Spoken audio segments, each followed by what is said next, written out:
Colesterol. Ai, meu Deus. Boa noite! Já tem alguém aí? Já tem alguém por aí? Aí, Ei, maravilha!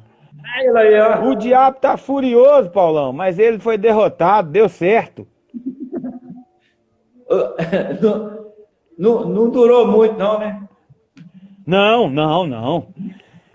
Como é que tá o senhor? Tudo bem? Tô bem, e você? Bem, graças a Deus, tudo sob controle. Deus está cuidando de tudo. Excepcionalmente, né? É verdade, é verdade. Vamos orar pra gente começar? Vamos orar. Eu Quem ora? oro agora no final. Eu oro agora no final, o senhor ora, pode ser? Fechado. Então tá. Eterno, obrigado pelo privilégio de desfrutar de vida neste dia. Obrigado porque o Senhor nos assumiu para pertencermos a Ti. Obrigado Amém. pela oportunidade que o Senhor nos concede de pensar em um assunto tão relevante e complexo. E, meu Deus, essencial para os nossos dias. Usa o pastor Paulo como o Senhor já tem feito ao longo dos anos. Amém. Guarda a comunidade Osana, guarda a família dele, guarda os negócios, a empresa, e que ele seja, meu Deus, um instrumento do Senhor para abençoar as nossas vidas. Abençoe cada pessoa que está nos acompanhando nessa live e que a boa mão do Senhor seja sobre nós. Te pedimos em nome de Jesus. Amém e amém. Amém. Paulão, Diga-me. Diga-me tudo, não esconda gente- nada. nada. O propósito é não esconder nada de fato. É o seguinte, dá uma pincelada para nós aí então, no orçamento e fluxo de caixa, como elaborar. Se o senhor tiver condição de passar os tópicos aí, só para a gente situar a galera, porque quando nós tratamos esse assunto, nós estávamos, já tem mais de um mês. Então, rapidinho aí, os tópicos, como elaborar o orçamento e o fluxo de caixa. E a gente fala sobre um assunto também muito importante, que é diminuindo gastos e despesas. Rapidinho aí, passa para nós aí os tópicos, como elaborar o orçamento e o fluxo de caixa. Inclusive, se sendo possível, mostrar aí a diferença de um para o outro, né? Orçamento e fluxo de caixa. Não é isso? Isso. Beleza. Vamos lá, então. Orçamento é a coleta de dados de entradas financeiras no seu caixa e o levantamento de dados daquilo que você gasta. Então, o orçamento é o que eu recebo contra o que eu gasto. Então, por exemplo, vamos dar um exemplo que é mais fácil. Se eu tenho uma renda de 2.000 e é fixa, então eu posso fazer um orçamento para um ano. Por exemplo, se eu ganho R$2.000 e quero fazer um orçamento para um ano, então, no final de um ano, eu vou ter uma renda de 24.000.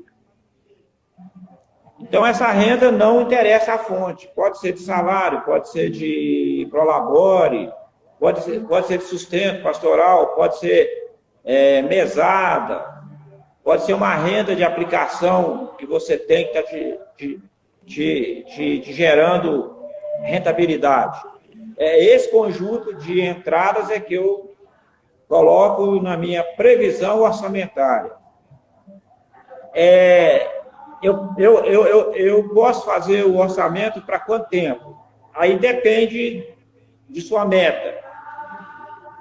Supondo que você quer fazer um orçamento para um ano, 12 meses, 24 meses, 36 meses, 48 meses, 60 meses, 5 anos, não tem problema. Beleza, eu falei de entradas. As saídas você vai primeiro listar aquilo que é fixo. Por exemplo, quem paga aluguel? Vamos supor que o aluguel seja de R$600. Então, eu coloco 12 vezes R$600. Então, eu vou ter um aluguel de 7.200. O meu orçamento é de 24. Se tiver IPTU, projeto IPTU, você tem gasto de água e luz. Água, luz e telefone. Projeto é para 12 meses. Você tem que deslocar. Faz a média, projeta. Compra de supermercado.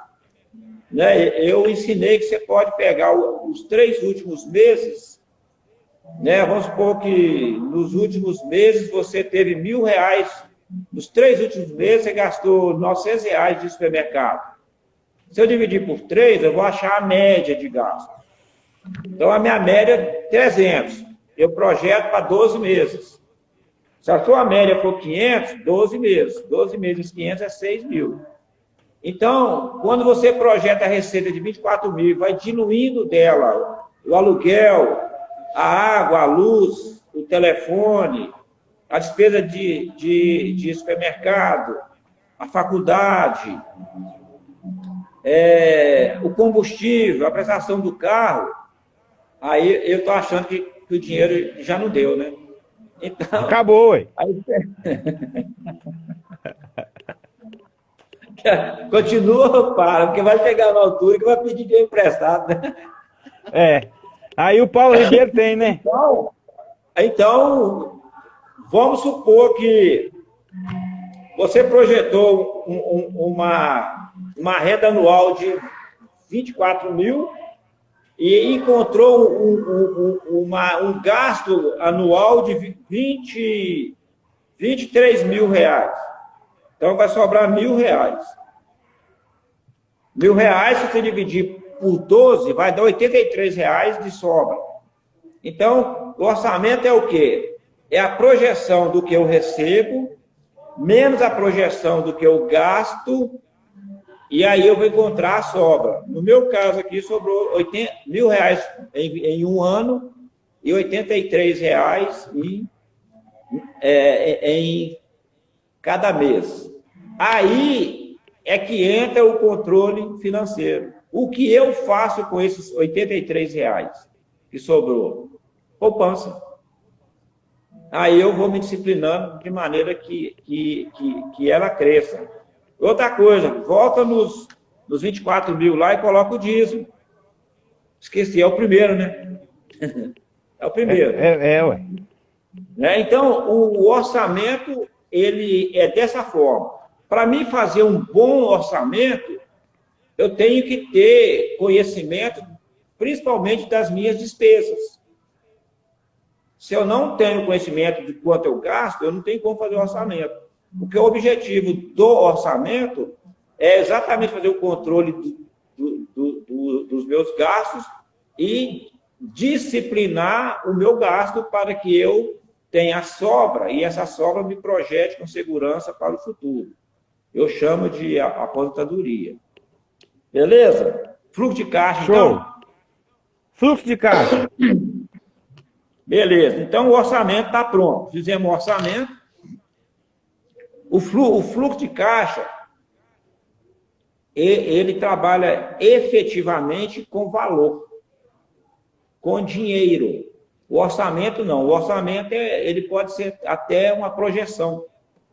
Igual, por exemplo, se você não sabe quanto você gasta com supermercado, você vai estimar, né? Você vai estimar, não, minha média de gasto no supermercado no mês é 500. Pode ser que você gaste 600, 450. Mas o fluxo de caixa não, ele já trabalha efetivamente com dinheiro.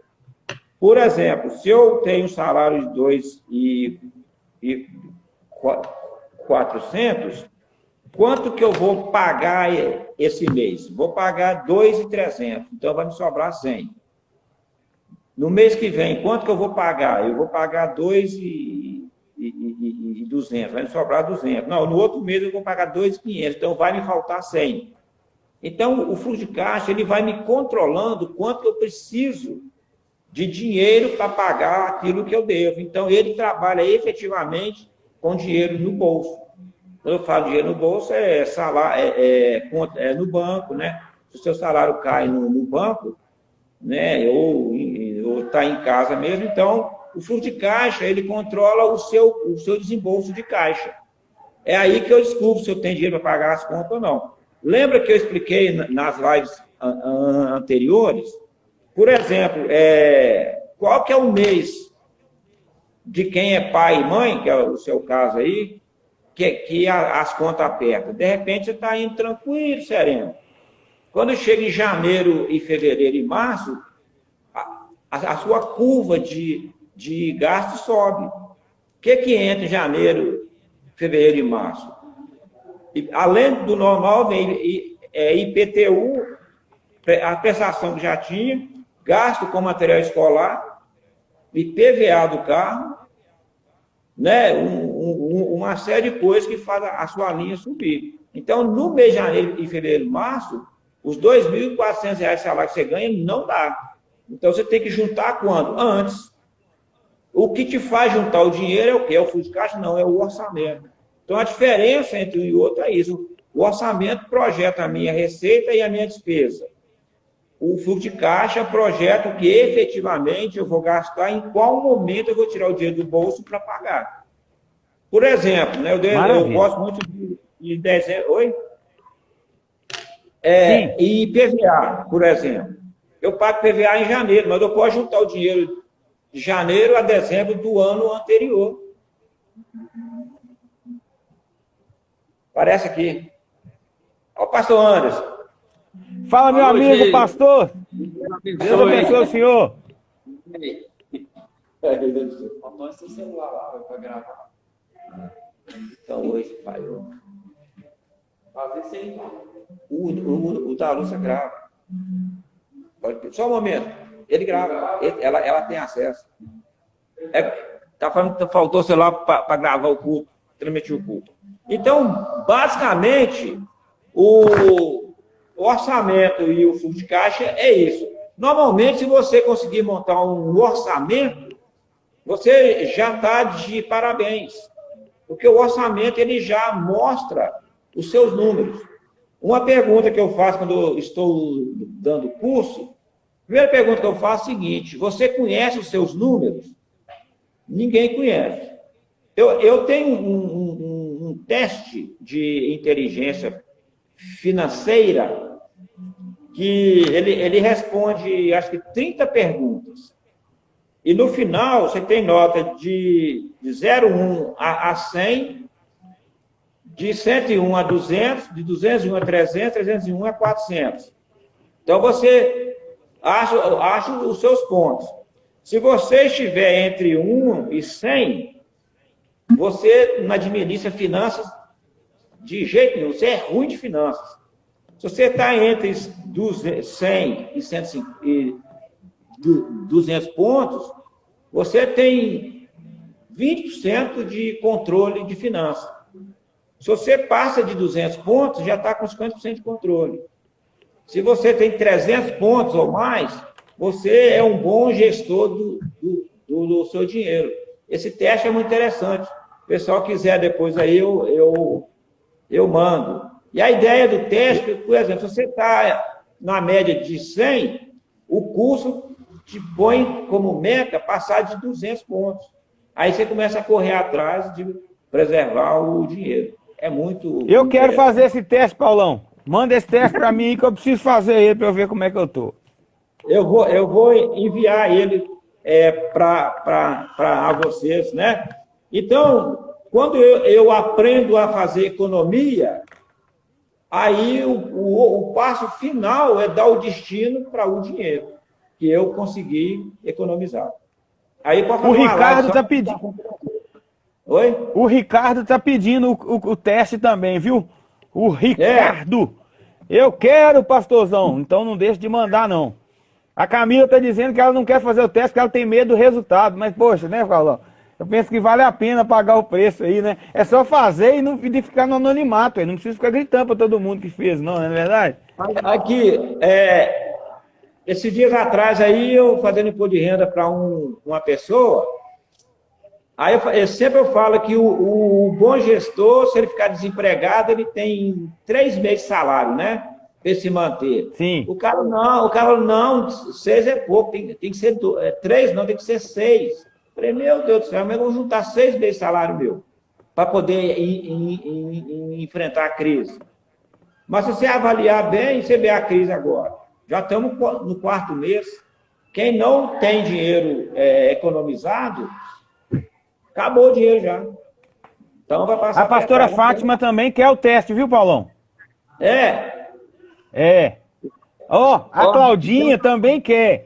Eu penso que você tem serviço aí. Eu vou enviar ele. Eu te passo e-mail, aí você encaminha para ele, ou então eu pego os e-mails e encaminho. Mas, o pastor, hoje o ideal nosso, né, com essa pandemia, ela trouxe uma nova mentalidade. Né? O mundo agora é diferente. Então, eu vou ter que trabalhar a minha área de finanças também. Eu preciso me preparar para os próximos fenômenos que, por acaso, vier a ocorrer. Como é que eu me preparo? É tendo um controle disciplinado de finanças. Por isso é que eu quis fazer a live, entendeu? Maravilha. A galera que está chegando agora aí, o pastor Zé Ricardo, a Débora Melo, IDPB Palmital, sejam bem-vindos. Queridos, qualquer um de vocês que quiserem fazer perguntas, podem fazer as perguntas e a gente, à medida do possível, a gente vai respondendo para vocês, beleza? Paulão, uma orientação aí de como diminuir gastos e despesas. E aí, eu não sei se a minha pergunta ela é um tanto fora de ordem, mas gastos e despesas são coisas distintas, é isso? Na verdade, quase que a mesma coisa. Eu poderia, cientificamente falando, né, se é que eu posso, caracterizar a despesa como aquilo que eu tenho que é necessário, né, para melhorar aí, e caracterizar gasto como algo que você gastou desnecessariamente.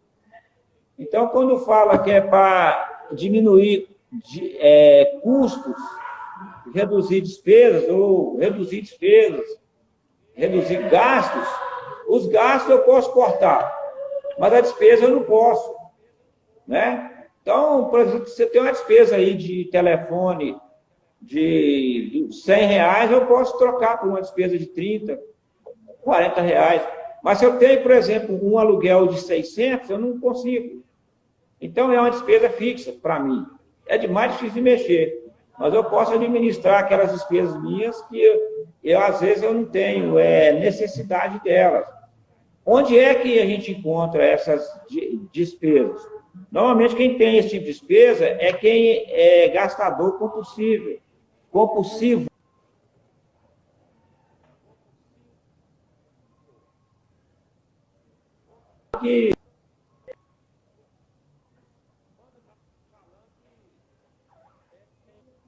Consumidor. Tem o consumidor por orçamento, por necessidade. Tem o consumidor compulsivo e tem o disciplinado. Né? A palavra disciplinado é uma outra, mas é o que me veio agora.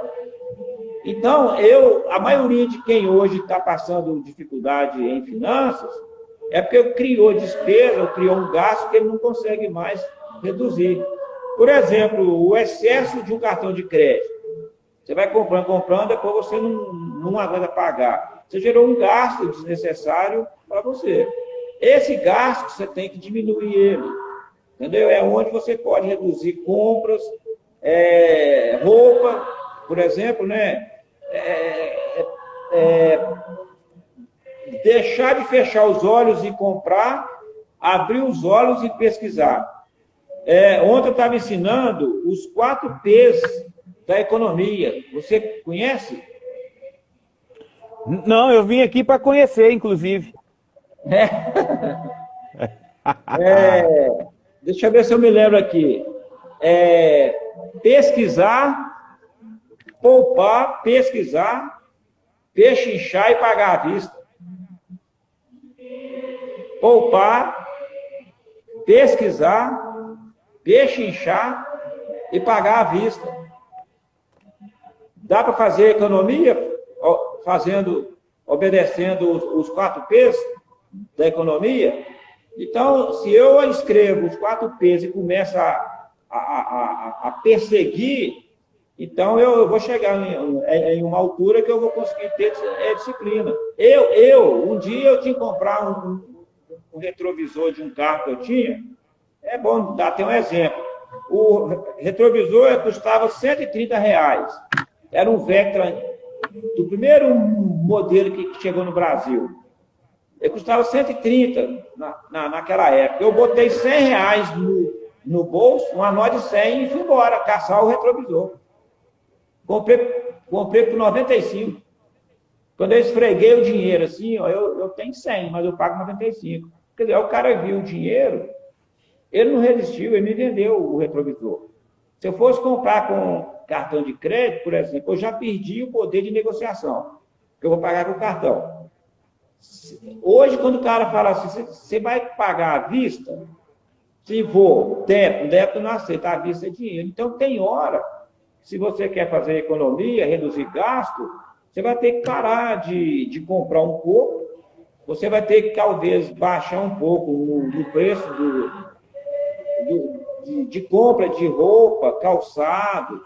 Por exemplo, ontem eu estava dando aula na live, eu conheço pessoas, vou falar, a mulher ficar brava, eu conheço pessoas, mulheres, que têm 50 pares de calçado. Para que serve esses 50 pares de calçado? Para gerar conflito na mente na hora de escolher. Só para isso. Quantos pares de calçado que tem um homem? Um. E serve bem, né, Paulão? Aí ele passa lá a graxa nele, né, no sapato, tá brilhando, ele calça. Então, 50 pares de sapato é gasto compulsivo. Não tem lógica. Tem pessoas que o guarda-roupa não cabe roupa, ele não usa a roupa que ele comprou. Ah, comprei na promoção, mas não usa. Então, é esse o ponto que você vai começar a diminuir os seus gastos. Porque você precisa preservar o futuro. Você precisa ter uma vida de qualidade lá na frente, entendeu? Não é assim outra coisa. Tempo de qualidade, vida de qualidade, então, começa por isso. O que o senhor me fala? Porque, por exemplo... Aqui, ó, só um momento aí. A Camila falou que é uma delas. Quantos pares de calçado você tem, Camila? Pois é. Eu vou procurar saber com o marido dela quantos pares de sapato que ela tem. Se ela precisa disso tudo. Ô, Paulão. É uma outra... pois é. Deixa eu te falar. Uma outra ideia também que precisa considerar é a ideia do mais barato. Será que a gente pode dizer que nem sempre o mais barato é o mais adequado? Porque o mais barato, ele pode talvez trazer aquela falsa ilusão de que vai diminuir o gasto, mas ele não dá a resposta, ou seja, ele não tem o mesmo efeito, a mesma eficácia de um que talvez você pagaria um pouco mais caro. O que você nos diria acerca disso?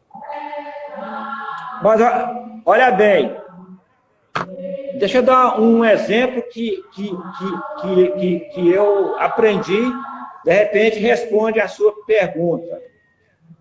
Sim. Você usa calça jeans? Se eu uso? Usa. Usa sim. Jeans? Uso jeans. Pois é. Quando você compra uma calça jeans, quando você vira ela pelo avesso, vem o nome do fabricante do jeans. Por exemplo, o mesmo jeans Santista vende lá na loja Scala vende lá na Riachuelo e na C&A. E vende lá naquela loja lá, chique, dos Estados Unidos. Então, você está pagando pelo mesmo jeans, mais caro, porque você vai numa loja mais cara. Ou seja, está pagando mais a etiqueta externa da sua roupa do que pelo pano. Então, por exemplo, se o jeans, por exemplo, a escala, eu compro lá. Se o jeans que na escala vende, você vira ele, é Santista, a calça custa, por exemplo, R$ 79,00, você vai lá na Riachuelo, é R$ 119. A hora que você vira o jeans, é Santista. Você pagou o quê, então? A etiqueta é Riachuelo. Então, aprender a comprar isso. Se você olhar as minhas camisas, a maioria é camisa de algodão.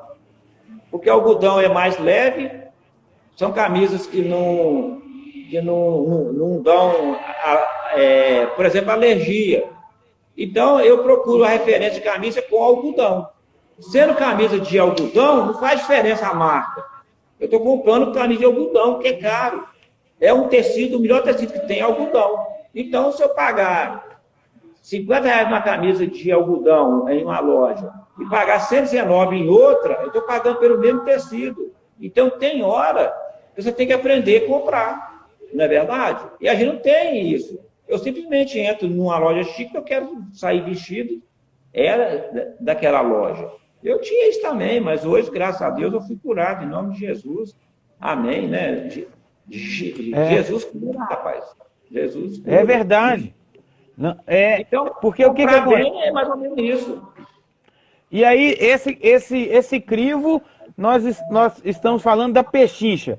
Um dos P's lá que o senhor citou seria esse. Repete, por favor. Porque o senhor disse que pechinchar é um dos P's da economia. Então, quando a gente tem essa postura de analisar, entra dentro da pechincha? Totalmente dentro. Totalmente dentro. Quer ver? Você quer ver também um erro que a gente, quando vai adquirir, principalmente bens duráveis? Quando eu saí da minha casa para comprar um carro, eu não defino qual carro eu vou comprar lá na concessionária ou agência. Eu defino na minha casa. O cara vem, se eu sair para comprar um Gol ou um Fiesta e chegar em casa com um Cronos, qual que é a referência que eu tiro?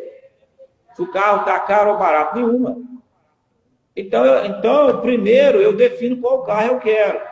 Eu defino cor, se o carro tem ar-condicionado, vidro elétrico, se ele é 1.0 ou não, entendeu? E qual a marca? Não, eu quero um Ford Ka preto 1.0 com ar e direção. E o ano é esse, é 2014-15. Acabou o problema, você vai rodar 10 lojas. Qual que é o carro que você vai procurar? É o Ford Ka 1.0 com ar e direção 2013-14. No lugar dá 30, no outro 28, no outro 33, no outro... Entendeu? Aí você tem parâmetro. Uhum. O outro ponto é juros. Você tem, por exemplo, você chega numa concessionária, o cara faz a prestação para você que cabe no seu bolso. Mas para ele encaixar a prestação no seu bolso, ele estica o prazo. Pode você ver. E aí, por exemplo, se eu adquiro um carro de 2% de juros, usado, eu posso comprar mais carro novo, porque o juro é 1%. Então, eu melhoro o ano do carro com o juro menor. Entendeu? Então, na hora de comprar, por isso que a gente tem que pensar. De repente, um carro zero vale mais a pena do que um usado em função dos juros. Comigo ocorreu isso. Eu fui comprar um carro para minha esposa, fui no seminovo. No final das contas, o juro estava dando 2,1%. Aí, quando eu fui lá na BH Ford, eles fizeram o carro para mim de 0,89% ao mês. Ou seja, com a economia que eu fazia dos juros, eu cheguei no carro zero. 3 anos de garantia, sem o mecânico ver, é a minha cara. Então, pesquisar, pechinchar, pagar à vista ou financiado, tem a ver com isso. Então, eu tenho que criar metas e objetivos, tenho que sair definido de casa. Isso funciona para a máquina de lavar roupa, para televisão, para celular. Então, aí eu começo a reduzir, eu começo a aprender a comprar, não é isso? Comprar. Porque a maioria de nós não sabe comprar. Então, esse é um ponto também que faz a economia. Paulão, eu estou fazendo um curso de gestão de RH, e eu tive uma aula com a professora, e ele, dentre as falas dela, ela disse que o indivíduo que não precisa do carro para trabalhar, é muito mais interessante ele não ter o carro do que comprar um carro. Você, na sua experiência, você diria a mesma coisa? Não. Por quê? Não diria não. Porque eu acho que isso aí é relativo. Tá? Sim. Se você for lá no sul, eles não têm cultura de comprar carro. Ele chega lá e só anda de táxi. Tá, mas se você rodar aqui uns 10 quilômetros de táxi, você paga uns R$40. Lá paga R$5. Paga 8, paga 10. Eu estive lá, então lá compensa. Por que eu vou empatar um capital se o meu táxi lá custa mais barato que o Uber? Agora, por exemplo, se eu giro muito, né, com o carro, ele é instrumento de trabalho, se eu rodo muito, é um tratamento. Se eu rodo pouco, é um outro tratamento. Se eu sou uma pessoa que tem um carro, ele sai da garagem 3 vezes por semana para ir lá no supermercado e voltar, não tem sentido eu ter carro. Concorda comigo? Então, o carro é supérfluo.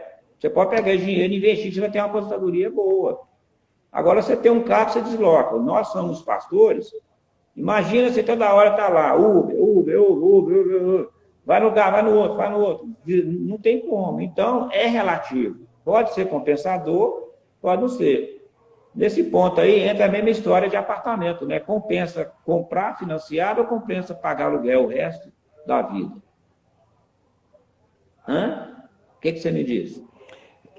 Tá, inclusive eu tenho um colega muito próximo e ele diz que pagar o aluguel para ele é mais interessante porque ele vai escolher o lugar onde ele vai morar, ele vai escolher os lugares onde, por exemplo, ele tem criança, né? Então onde é que está mais próximo da academia, o que vai dar maior conforto de deslocamento. Então a fala dele é que o aluguel para ele é mais interessante porque à medida que vai surgindo a necessidade, ele consegue ir morando num lugar onde vai atender essas necessidades. É por aí a fala? O diagnóstico é esse mesmo? Concordo com ele em parte e em parte não. Mas ele tem razão sim. Eu, por exemplo, eu pago aluguel. Então, eu sempre estou próximo do ambiente de trabalho, do local de trabalho. Isso é importante, porque não é só a questão financeira, você tem a questão psicológica. Tá? Você mora a 100 quilômetros do seu local de trabalho, é um tempo de deslocamento. Você mora a 15 quilômetros, tem que enfrentar trânsito. 2 horas dentro de um carro. Aí compensa. Eu acho que essa teoria aí, eu sou dela. Inclusive, eu adoto.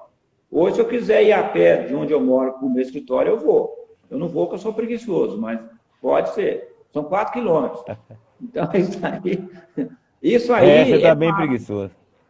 Pois é. Eu estou tentando agora ver se muda, porque, afinal de contas, está chegando a idade, né? Mas nesse ponto aí, eu concordo. Só que mudar muito cansa. Chega a uma certa altura, você cansa de mudar. Sobe, desce, sobe, desce, sobe, desce. É complicado. A Camila está rachando os bicos aqui. Deixa eu te falar. Fica rindo. Agora é o seguinte, adquirir o imóvel é relativo, porque conforme for o preço da prestação, e você junta o dinheiro, em vez de você financiar em 420 meses, você consegue comprar um apartamento imóvel com 10 anos. Aí é poupança. Por isso que você precisa ajustar as suas finanças, acabar com o seu endividamento para guardar o dinheiro para comprar os bens, sem precisar de financiar. Né? Igual eu tenho um caso de uma pessoa. Ele paga R$ 1.800 de aluguel. Esse case é interessante. Se ele for financiar o apartamento que ele mora hoje, a prestação é 4 mil. Beleza? O apartamento ele paga 1.700. Se for financiar, a prestação é 4 mil. Quanto que ele vai pagar a mais? 2.300. Não é isso? Sim. Multiplica 2.300 por um ano. 23 mil. Dá 26.600. Vezes 5, 100 mil. Se ele aplicar esse dinheiro, em 10 anos ele compra um apartamento de uns 250 mil, 300 mil. E se ele financiar os 4 mil, vai multiplicar por 240. Quanto que ele vai pagar? 1 milhão no apartamento. Quer dizer, compensa ele pagar os 1.700 de aluguel, pegar os 2.300, aplicar esse dinheiro e comprar o apartamento depois. Depois que tiver o apartamento um pouco mais simples, ele vai fazendo as trocas. Então, por que eu hoje compro apartamento e entro no financiamento? É por causa do meu psicológico. O que eu quero hoje para a minha família? O que você quer para sua família? É segurança. Aí você se submete a uma prestação de apartamento de R$ 2.400. Apartamento de uns R$ 300 mil, 280. Então você quer segurança, só que você não está dando segurança. Você está dando teto, mas não está dando segurança. A Camila tem um marido valioso. A Camila tem um marido valioso, olha. Ela perguntou assim, olha, aí é para o senhor responder. Posso vender o esposo para dar uma entrada boa no apartamento? O que o senhor pode dizer para a Camila aí, Paulão? Uai, se ele valer uns dólares bons, vão vender o homem. Depois você compra de volta. Ai, cada uma que parece duas. Mas voltando aqui um pouco, essa ideia que eu expliquei, deu para poder entender? Você tem uma percepção do que eu expliquei? Sim, o negócio, Paulão, é que a impressão que dá é que essa cultura nossa, a pessoa ela consegue adaptar uma prestação de 2.000, mas ela não consegue ter disciplina de pagar uma de 1.000 e guardar 1.000. É a impressão que dá. Não é isso que acontece? Não, mas não é. Aí você pegou no ponto. É impressão ou realidade? O que você acha? Não, eu penso até que é realidade. Sabe por quê? Porque, olha só, tem gente que no mês de outubro, ele já comprometeu o 13º, que ele vai receber uma parte em novembro e o restante em dezembro. Rapaz, eu convivi com pessoas que o dissídio coletivo da classe dele era maio. Ele já tinha feito a compra do dissídio em janeiro. Ou seja, ele não tinha tido aumento de salário, ele já tinha feito gasto por conta. Então, tudo é cultural. Tudo é cultura. E a pastora Josi? O seu pai te ensinou a economizar? Não, meu pai não me ensinou, mas meu pai foi um homem muito sábio para administrar os recursos, sabe? Você copiou ele? Rapaz, eu tenho tentado, mas onde meu pai passou e virou ouro, eu tô lutando e não tô conseguindo virar bijuteria. Pois é, então é isso que a gente... Então a gente tem que ter um momento como diz o pastor J.B. Carvalho, nós vamos ter que virar a chave. Porque se a gente não virar a chave, a gente não aguenta mais uma crise, meu amigo. É colapso. A pastora Josi está colocando aí, olha, guardar o dinheiro é que complica para o povo. É uma cultura, rapaz, de viver escravizado o tempo todo, mas não cria o hábito de guardar alguma coisa. É terrível, vive escravizado o tempo todo nessa questão.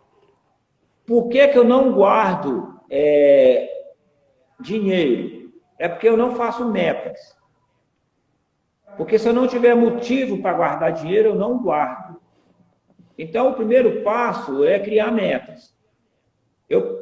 Por exemplo, quais são as metas? Nós falamos disso nas lives anteriores.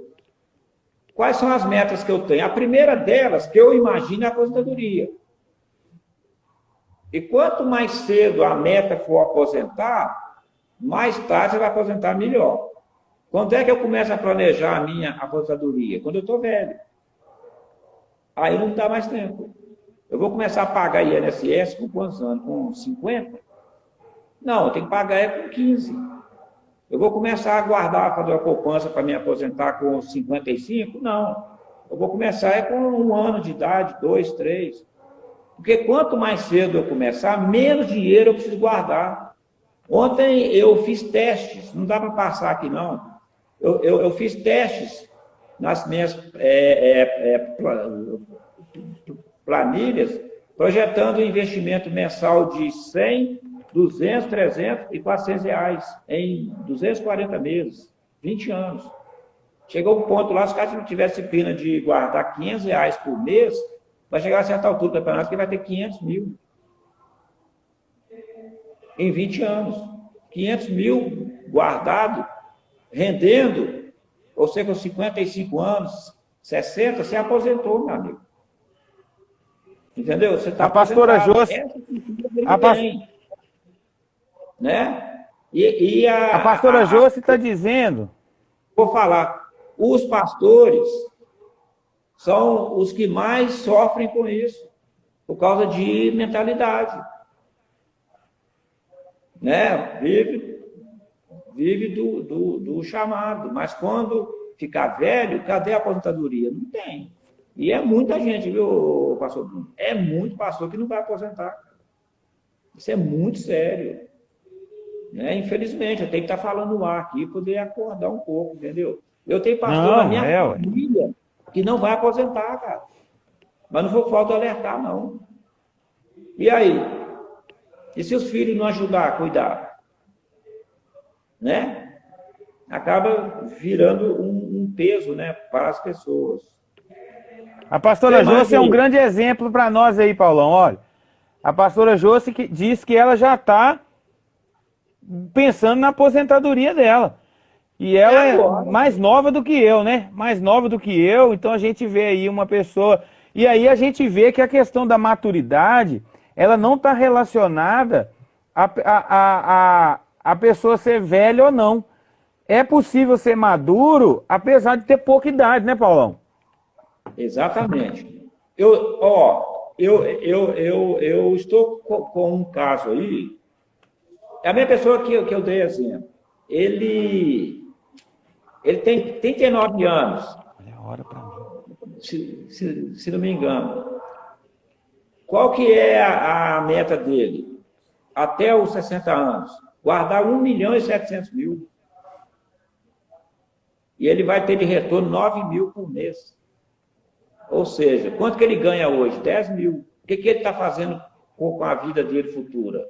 Tentando, aplicando dinheiro para ter renda equivalente ao que ele ganha hoje, para não cair o padrão de vida. E olha que ele acordou tarde.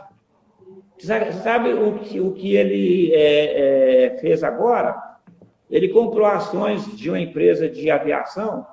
As ações eram R$63, ela caiu para 9, cada uma ação. Ele não tinha dinheiro. Quando ela chegou em 14, ele comprou 1.000 ações. A 14 mil reais, ele comprou 1.000 ações, a 14 reais. É um investimento rápido que ele fez. Sabe quantas as ações estão hoje? 24 reais. Ou seja, ele investiu 14 mil em 1.000 ações, em março agora, ele já ganhou quanto?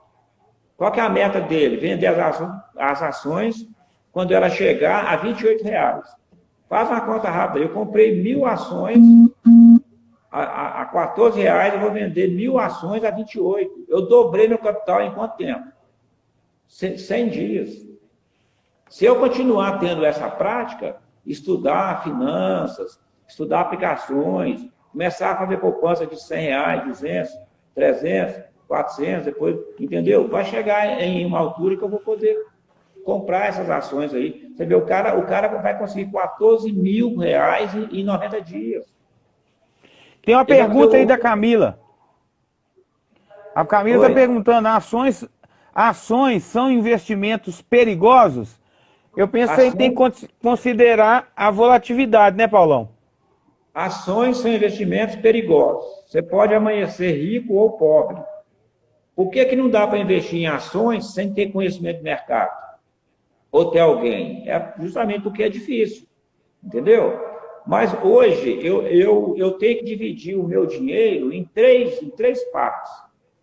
Tá? Eu tenho que ter um investimento conservador, um investimento médio e um investimento agressivo. Eu não sei se eu dei exemplo aqui. Vamos supor que eu consegui juntar na poupança R$ 9 mil. Então, eu pego 3 mil e aplico em ações. Aí eu pego 3 mil, coloco numa rentabilidade, no investimento, que eu posso guardar esse dinheiro 5 anos, 6 anos, sem precisar dele. O meu ganho vai ser maior. E deixo 3 mil lá no investimento conservador. Porque os 3 mil, a hora que eu precisar dele, eu tenho. Então, se eu perder os 3 mil que eu investi em ações, entendeu? Não vai ter problema, porque eu tenho mais 6 que eu preservei. Então, a ideia... A pastora... Oi? A pastora Josi está perguntando. Quem? A pastora Josi está perguntando qual a aplicação mais segura, ações, título público ou poupança? Não, ações não é aplicação segura. Ações é aplicação de risco. Tá? Mas as ações, ela te gera possibilidade de ter rendimento mais rápido ou perdas. Por isso que o dinheiro que eu colocar em ações, eu não posso estar contando com ele. O cara, por exemplo, quando ele pegou os 14 mil e comprou 1.000 ações, ele tirou da reserva de investimento dele. Ele tem as reservas de contingência e tem a reserva de oportunidade. Ele separou, não é de contingência, é oportunidade. O que é reserva de oportunidade para esse menino? É um dinheiro que ele pode comprar um bem rapidamente e vender. Entendeu? É igual às ações. Ele arrumou 15 mil, 14 mil da reserva de oportunidade, comprou as 1.000 ações a R$ 14, vai vender a 28, que está subindo. Então, ele ganhou os 14 mil reais. Aí eu perguntei para ele, tá, por que você não deixa lá? Ele falou assim, é por um simples motivo. Porque se um avião de uma aviação cair, as ações dela caem imediatamente. Então, é risco. Entendeu? E por isso que ele não vai continuar aplicado, mas ele queria ganhar um dinheiro rápido na oportunidade.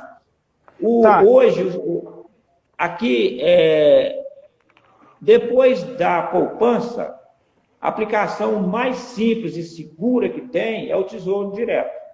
A pastora Josi está perguntando aqui. Tá? Aplicação em Tesouro. Então, nós temos, no Tesouro, tem vários tipos de aplicação. Os mais usados é o Tesouro Selic, porque ele você pode resgatar. Você aplica, resgata. Aplica, resgata. Depois você tem o Tesouro IPCA. O Tesouro IPCA, você pode ter o retorno fixo ou pós-fixado. Mas eu, por exemplo, se eu tiver um dinheiro disponível, eu posso, por exemplo, aplicar no Tesouro IPCA 2024. O que eu estou dizendo com isso? Que o meu dinheiro aplicado, eu só vou resgatar ele em 2024. Então, esse dinheiro eu não posso fazer conta dele agora. Tá, mas qual foi a meta desse dinheiro? Não foi ficar rico? Não foi rico, não foi aposentar? Eu não estou guardando para aposentar, então esse dinheiro é para aposentadoria. Eu posso aplicar ele até os 60 anos. Ele vai... E quanto mais tempo ficar aplicado, menos juros menos imposto eu pago. Tá? Então, Poupança hoje, de jeito nenhum. Tesouro Selic, qual que é o mínimo que eu posso aplicar hoje no Tesouro Selic? Você sabe, Bruno? Nem ideia. R$ 30. O que você tem que ter, então? Você tem que ter um cadastro lá no Tesouro e um cadastro no banco. O Tesouro debita, aplica. Resgata, acredita. Chega a ser mais fácil que poupança, pra você ter ideia. E dá uma rentabilidade um pouco acima. Aí a pergunta é seguro? Não tem título mais seguro que o título do governo. Só para você ter ideia. Mas eu tenho CDB, a minha aula 7, 8 e 9 de live, eu falei só de investimento. Eu falei das 10 melhores corretoras de valores do Brasil. E a primeira delas é a Easy, a segunda é a XP. As mais sólidas. Até isso eu ensinei, entendeu? Então, você abre uma conta lá no BTG Pactual, no Banco Inter, na Easy, corretora, eles mesmos aplicam o seu dinheiro. Eles mesmos aplicam. Então, é interessante, entendeu? Na verdade, o pastor, o que eu preciso é voltar lá atrás e mudar a minha mente. Porque se eu não mudar minha mente lá atrás, eu não vou poupar agora para frente. Então, eu tive que me reeducar, meu amigo. Eu precisei de me reeducar, porque se eu não me reeducasse, eu ia ficar velho endividado. Hoje não, hoje eu já estou pensando em aplicar.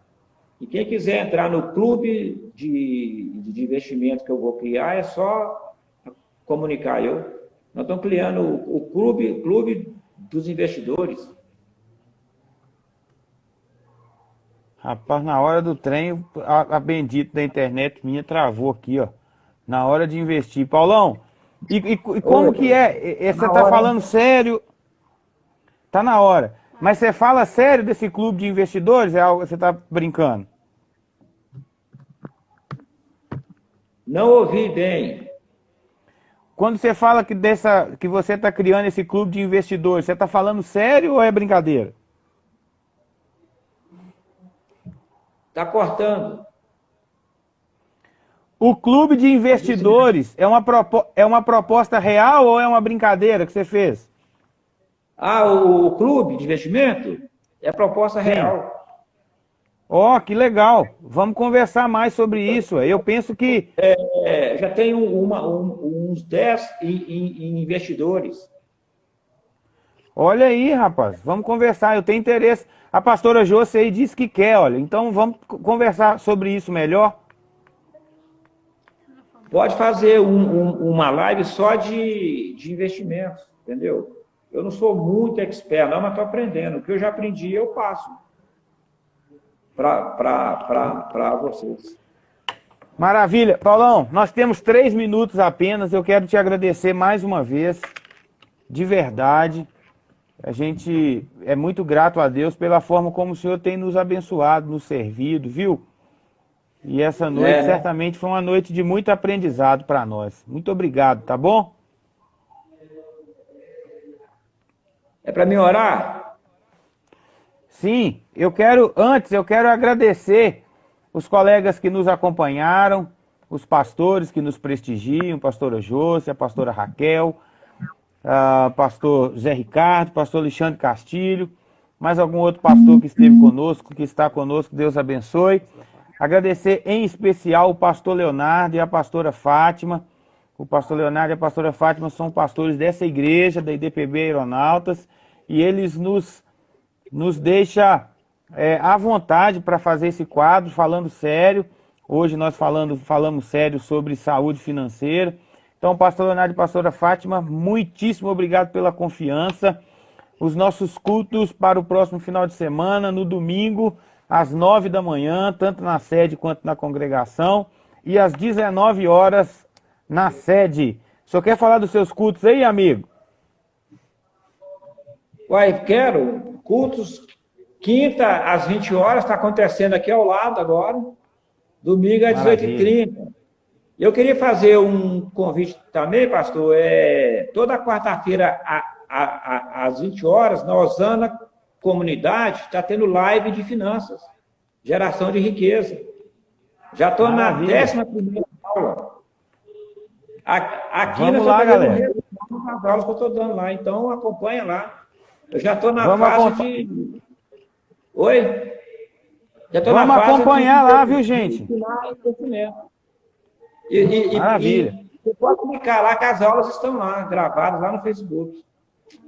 Maravilha!